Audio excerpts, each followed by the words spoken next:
Canadian inflation report comes out. What do we think? Inflation down 1.7%. That's well below the 2% target of the Bank of Canada. But there's all kinds of, here, let me just put it simply. There's nerds who analyze the shit out of these reports, these inflation reports. They just break them down. They got all kinds of little things they look at. Oh, but trim is wrong and score is this and bibbidi bibbidi boo. Look, let me say this. I love nerds. Nerds rule the world. They do. Like, if you really think about it, the world of business has been taken over by nerds. I mean, there is no more nerdy person alive than Mark Zuckerberg. Like, he also may be a space alien, but he's still the nerdiest nerd you could ever imagine. Like, until he started getting buff, now that he's got all buffed up, got a new girlfriend that's enormously younger. Jeff Bezos was a nerd. Okay, now he's like some kind of super buff lunatic. Still makes a ton of money. So, like, if we break it all down, sort of nerds, Tim Cook at Apple, this guy's a nerd, total nerd. Okay.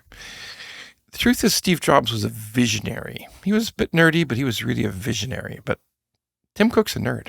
Okay. So the nerds have taken over the world in terms of business, and God bless them. Okay. You earned your spot, nerds. You did. You grabbed it up. Okay. You took it. You innovated. You changed the world.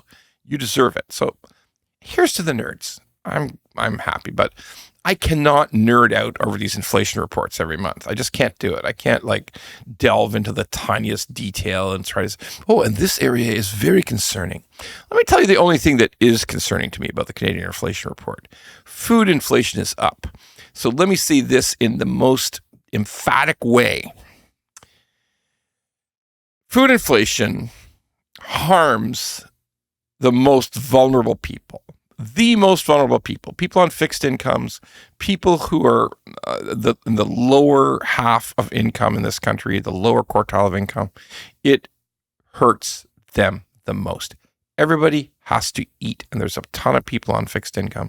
And when food inflation is double normal inflation, double the CPI rate of inflation, that is bad news for those people. So that is really bad news, is the food inflation. But because of inflation takes all kinds of pieces together and works it out into the CPI, Consumer Price Index, the basic number of 1.7 is a decent number. It's not terrible. Now, how does it affect mortgages? Because that's the real question. It really lines up the case for variable rate mortgages. It really does. Like, everybody sort of cooled off on variable rate mortgages when the Bank of Canada paused last announcement. And, we're going to go into June 4th is the next announcement date. We're probably going to see a cut. But if we don't see a cut, we are guaranteed. If we don't get a cut June 4th, we're guaranteed a July cut. Guaranteed. So the economy's going into the crapper. Unemployment keeps rising. Youth unemployment's the highest in 30 years. The bottom line is this low CPI number, of the headline number of 1.7, gives the Bank of Canada some room to cut rates. Although a million nerds, and remember, I love you nerds, all the nerds looking at it saying, no, there's great danger here, core inflation, blibbity boo, trim, blah, okay, granted, could be, but here's what I do know. It's going to push the Bank of Canada to eventually cut, and there will be lower variable rate mortgages. We will see variable rate mortgages in the mid threes by the fall. Yes, we will. We absolutely will. So what about the fixed rate story? The fixed rate story is actually the opposite, because remember, fixed rates got nothing to do with the Bank of Canada rate. Nothing. I have to say that about 1 billion times a month, but yes, nothing to do with it. Fixed rates are pushed along by bond yields. Remember, bond yields, the sale of Bank of Canada government bonds. That's what moves those fixed rates. And that rate is gone up, headed up. It's gone up huge. It's gone up 40 basis points. 5-year bond yields have gone up. 5-year Canada bonds have gone up in yield 40 basis points in a relatively short time, in less than a month. That's a huge move. And what caused it? Pretty simple. The inflation's down. But the worry about inflation in the future, not this year, maybe next year, but that worry is becoming so ingrained. If you're buying a 5-year instrument, you can't just worry about what's going on in the next 6 months. You got to worry about what's going on in the next number of years.